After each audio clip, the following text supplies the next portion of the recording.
Millennials to Millionaires podcast. I'm Alicia Ace West. And I'm Tui Estate. And we got a special guest, Lynn Allure. She's a digital content creator. You are on YouTube. You have like over 250,000 subs. Yeah. You got a nice little following on Instagram. And essentially, that's what your business is. You make your money being online. Yeah, basically. Yes. Welcome to the podcast. Thank you. So what type of content do you create? So on my YouTube channel, I primarily create financial literacy content and self-improvement content. So it's overall just being a better you, using the internet to make money, side hustles, just all that good stuff, just leveling up. So what decided, what was okay, I'm gonna wake up today and I'm gonna decide to start making YouTube videos about financial literacy? So I didn't start off doing financial literacy content. I kind of just started off doing the goofy stuff. My first video was like a story time. Okay. So when I started my YouTube channel, it was a secret. So it was like a creative outlet, if you will. And then over time, my interest changed. So I was doing like a lot of beauty stuff, hair stuff, because I started getting sponsored content, so sponsored deals and stuff like that. So I made that transition and I started doing like a lot of hair stuff. And then my interest changed again, right? Because when I first started, I was like 21. So yeah, from 21 to 26, your interests definitely change. And I just got really interested in money. Like once you start making money, it almost becomes addicting. It gets addicting. You're like, I made a nice little check online, right? And now I want more and more. Exactly. But when I first started talking about financial literacy, I was still working a 9-to-5 because I'm an accountant, right? So you're an accountant by trade. So it's her background. Okay, nice. So my financial education is accounting and finance. Okay, nice. Yeah, so I was still working my 9-to-5. So I just made a video about like side hustles. Like, it's great to have a good 9-to-5 with a good salary coming in, but you cannot rely only on one stream of income. Doesn't matter how good that stream is. So that's what got me started talking about making money on the side, and it just took off. And that's when I really unlocked the business behind YouTube and like the business behind online money. So was YouTube your first side hustle? I guess, but like unintentionally. Kind of. But when I first started YouTube, there wasn't that much money in it. Like my first video, it got like 32,000 views and like I made like $70-something. Okay.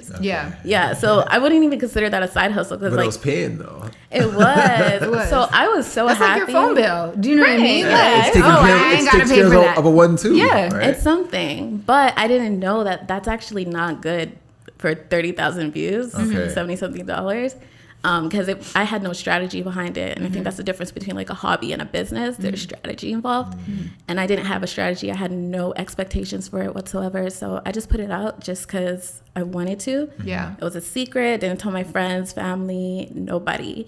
So when it made $70, I was so happy. I was yes. I was so amped. I'm like, oh my God, this is crazy. Wrote in my gratitude journal and everything about it. But my side hustle, I used to do like freelance makeup artist when I was in college. Okay. Just on the side. I think that's my first side hustle, probably. Yeah. As an adult, at least. Yeah. Yeah. And one thing that you said is that, when you first started being 21, your interests were kind of like in beauty and stuff like that, and then they've evolved. I feel like a lot of YouTubers, they haven't been able to evolve, right? We've grown with them over the last decade, and they're still doing the same videos that they used to do. And it's like, yo. It's like, how many pranks can you do? Have you not matured yet? Are you still can you fake out? Yeah, why are you still acting like a kid? So that's a great thing that you're able to grow with your audience essentially, because it's like, we might start off with being so addicted to beauty and stuff like that, right? But then we hit another phase in our life where we want to be more financially stable, right? And we need to know the literacy part of it because we ain't learn in school, right? Yeah. Did you hear, though, that they're going to be implementing that in elementary schools? About time. Really? Yeah, I was so happy. I almost cried. That's I was amazing. like, this is so bomb for future generations. Absolutely. This next generation, I think they understand the whole tech and digital space so much more than we did. Yeah. Even when I talk to people that are younger than us, right? We didn't have Instagram in high school and things like that. So it's still so foreign to us. Even the culture of it is a little different. But nowadays, they're born into it. Exactly. Right. So they have Yeah. a way greater advantage than Yeah. us. Yeah. You know? That's why so many of these like little 4-year-olds understand how to use I've the seen my platforms. niece on an like, iPad and she's like, Yeah. minimize, X, slide. they just know how to do no it. way. They're And so sometimes tech I think savvy. about it like, I don't know if you guys ever seen it, but T.I.'s little youngest daughter. Oh, yeah. Hair. I don't even know her name. I don't know, but I But know she's who so you're talking cute. about. She's adorable. only like 3 years old, and she's there making TikToks and like knowing all the words to them, knowing all the dances and stuff like that. Yeah. And to me, that's just so amazing. But it shows the power of social media and how like these generations, like the Gen Zs, are just born into it, and it's like just natural for them. It's just a matter of time before TikTok starts monetizing, right? They're gonna They already going to, have. yeah. Some of these Yeah. creators are already making money. soon there'll be ads popping up. Yeah. There are. Yeah. Yeah, for sure. When was the first time you realized that doing, other than obviously making the money through like Google AdSense and stuff like that, but really monetizing it and doing these brand partnerships, like when did you realize that this was a thing that you could do and you can make really good money? I try to tell people all the time, Yeah. I ain't got a following. I only got 14,000, but Yeah, but you could still I make be that getting coin. a nice little check. Yes, Like- girl. Yeah, no, you don't even need a large following, and I think people, that's a misconception. Like, Especially being in Canada, yeah, right? you think so? Canada has an advantage Because we have such a smaller demographic out of the whole Canada compared to the United States. Like in California, they have 38 million people that you're competing with, right? So these brands kind of expect you to have larger followings and larger platforms. They are implementing like micro and micro micro and macro influencers, right? But in general, for us, like when you work with these PR companies and stuff like that, if you have 10K followers or more, you're good. Yeah. And you'll get like good money if you ask for it. Yeah, Right? for sure. You have to know how to ask for it. And a lot of people don't know how to negotiate, which is another class. I feel like you should have that in high school. Like, you need to know how to negotiate. But between 10 and 100,000, like that's actually a sweet spot because micro influencers are more sought out after because your audience is more engaged. Yeah, it's Yeah. more concentrated too, right? Yeah, because then your engagement rate starts dropping when you have such a large audience. It's Yeah. hard to like reply back to everybody when it's a smaller audience. They just feel more connected. So, but to answer your question, it was a transition. Like after my first brand deal, I wasn't like, oh my God, I'm going to turn this into a side hustle. Yeah. It was maybe after maybe my fifth one. I was like, oh, this is crazy. Because I used to just keep my money in my PayPal. I wouldn't even touch it. Yeah. And then when I looked at my PayPal, I was like, hold on a second. This is a pretty coin. So that's when I started recognizing like, okay, I'll use brand deals as a side hustle. And then like my YouTube AdSense money too, that was going into a separate account. So over time when it accumulated, I was like, oh, okay, this is good money over here.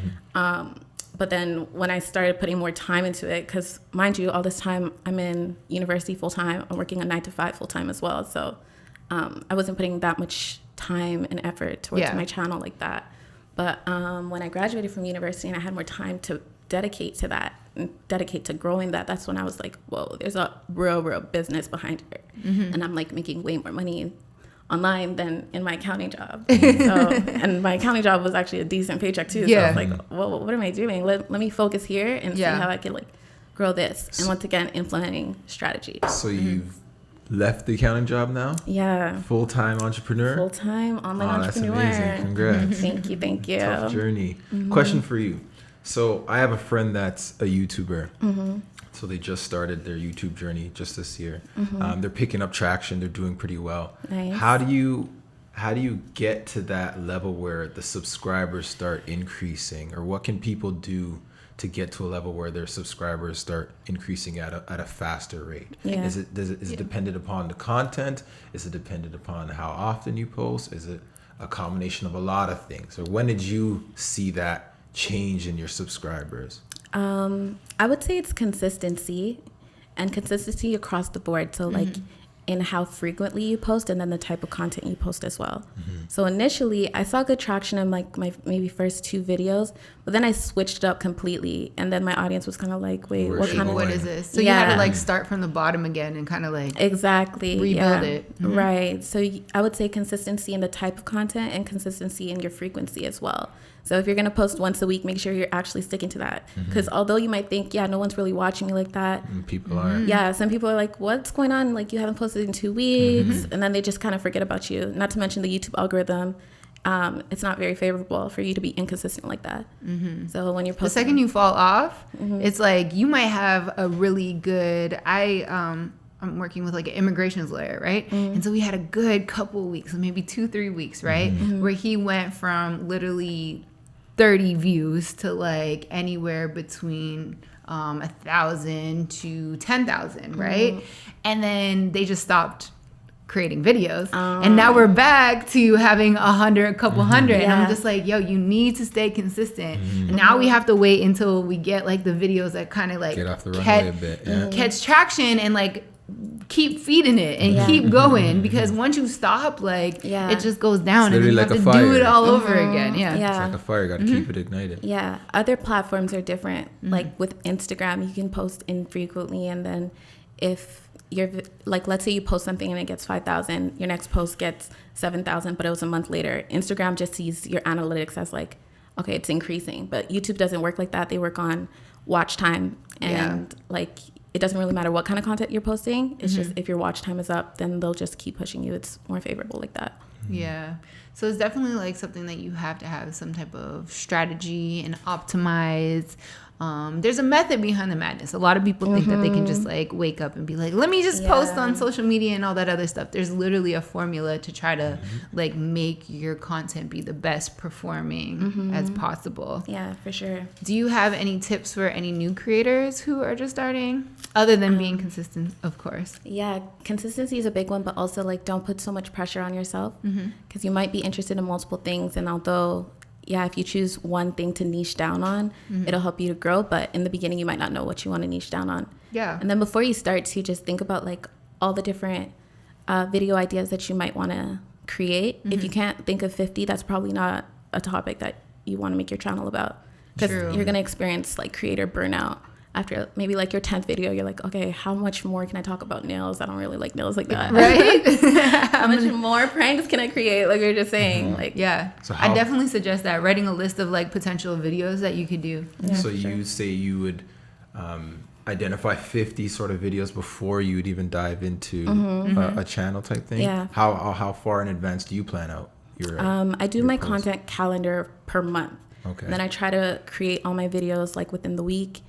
At this point now, I outsource them, so I get them edited, and then my assistant like posts them for me. So it kind of lets me optimize my time so that I have time to put towards other things, because if you try to do it as you go, like your days will be so busy and so scattered. Like there's not really any organization there. And then you start forgetting things. It gets, and then it's like, it gets I dropped the hectic. ball. Yeah, trust me, I've been there. It gets so hectic. And we were talking in the green room, and you said that you do own a property. Yeah. Did you use your YouTube money to buy your property? You know what? It helps. counting checks? Yeah, it's like, don't forget, I also was accounting. Yes, no, it definitely helped for sure. Because like I said, I had other revenue that I was relying on. So that YouTube money just kind of stayed there, and, you know, it accumulated. But then also my mom's always tried to instill in me like good practices with your money. So yeah, even though I was making good money on the side and then good money in my 9-to-5, I wasn't spending like I'm rich, you know? Like, I was spending like I'm still a uni student or whatever. So all the streams together. But YouTube definitely helped. I'd be lying if I said it didn't. Yeah. So how does the revenue model work for YouTube? Like how do people, you know, monetize their channels, and what are the types of rates they give per click or per view? Or so it's based on something called CPM, but I wouldn't rely. It's trash. You know what? No, it's actually, it depends on the topic. Yeah. So like, no, some is better. So with the immigration lawyer, they be getting like a couple of dollars per. For me, like on my YouTube channel, it's like less because the topic, like what do you talk about? There's mine is like a lot of interviews with artists and stuff like that, right? So artists in entertainment space compared to like immigration lawyers, which is like such a niche, theirs is definitely more, but like it's still not something that you can make your big money I heard from. Educational content has a higher CPM. Is that for true? For sure. So like the stuff that I talk about now, my CPM is like more than quadrupled since That's good. So it depends on the topic that you're talking about. Even though like the AdSense money is good, I wouldn't rely solely on AdSense. Like I said, like you have to use YouTube to kind of push to your other businesses. So for me, I have my Good Girls Gone Boss Society. Okay. So we basically talk about, it's a membership program. And every month there's webinars. We have other industry professionals come in. We talk about different ways to make money on the internet. I invest in the stock market. So I do like live trades with the girls. I teach them how to trade in the stock market, all of that. It's just like all around basically what I do on my YouTube channel, but like times actually 10. Like hands-on. Yeah. Like, on my YouTube channel, I talk a lot about what to do. And then in the society, it's how to do it. Yeah, you show and them. I like walk them through it. Yeah, on screen and everything. So I use my YouTube channel to push traffic there. I have another e-commerce store, so I use my YouTube channel to push traffic there. You got your brand deals, your affiliate links, your referral links. So that honestly, the list goes on. There's so many different areas that you can just get big checks from. I feel like if you talk to most YouTubers, they're like, the AdSense is probably the least amount, unless you're making, like, obviously have millions and millions of views at one time, right? Like the large YouTube channels. But a lot of them always say it comes from like selling their merch, affiliate links, brand partnerships, and stuff like that. That's where they just really are able to secure the bag. And to have a business about it. Because at the end of the day, you don't own YouTube. You don't own the platform. You don't own the algorithm. Even like YouTube, Instagram, all that stuff. Like, how are you able to build your fan base? Like, always pushing to a newsletter. Because newsletters, they have... It's really important to have an email list. That's like number one. You can't really sell online without an email list. Yeah. So have a business about it. Don't just rely on YouTube. Because YouTube could come tomorrow and say, you know what? We're going to demonetize everybody. Yeah. Doesn't matter if you're making like $50K a month, $100K, whatever. Like, doesn't matter. Too bad. Figure it out. Yeah. And you got to eat it because it's not your platform. It's not your business. So own something and push your audience to that. What do you sell on your e-commerce store? Hair extensions. Hence the good hair. No. 28 inch. Did you say 28 inch? Yeah. We be knowing. He be clocking it.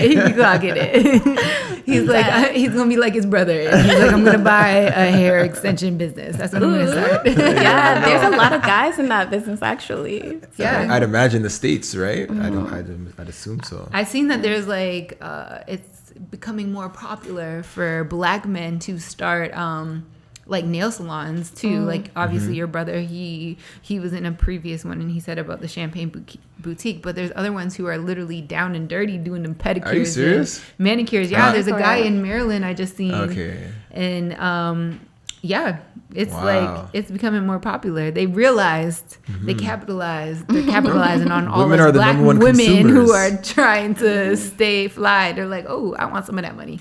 They'd be like, I be paying up my girlfriend. Like I'll be giving her the money to this. Like, wait, this is adding up. Let me build my own.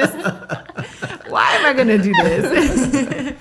Awesome. So at the end of every episode, we do a book recommendation. So you got a book recommendation for us? Yes, ma'am. The 4-Hour Workweek. I feel like it's a staple when it comes to self-improvement, personal development. It's really great for that person who's trying to make that transition from being an employee to being their own boss full time. Yeah. Talks a lot about automating things and creating processes, being efficient, effective, all that good stuff. And so the last thing we do is quote of the episode. Okay. You got one? Yeah, I say you already have everything you need to achieve anything that you want. Yes. That's my quote. You were born with it. You just got to find it and tap in. You already have all the resources. You have everything that you need. Awesome. Thank you so much for pulling up on us and joining us. No worries. This was fun. We appreciate you. So that is Lynn.Allure on Instagram. What's your YouTube channel? Lynn Allure on YouTube. Lyn Allure. You can find out everything about me on lynallure.com and also the Good Girls Gone Boss Society. Yes. Join. Learn about financial literacy. Yes, we're leveling up. We're bossing up in there. Yeah. Bossy all. I was going to say bossy all 2020, but girl. 2020 a little sketch. So we bossing up all 2021. It's not canceled at all. I think there's opportunity. There's big opportunity. Some people are flourishing. Other people are not so much. Yeah, get with it though. Start flourishing. Yeah, we still got a whole 5 half months of the year at least. Yeah. Anyways, that's the wrap of this episode. I'm I'm Alicia Ace West. I'm Twee Estate. And it's I'm Lynn Ward. All right. I have to get her back on the podcast. She's like, I'm here, baby. I took over for Daniel. King sold who? And that's the wrap of Millennials to Millionaires. All right, M2M.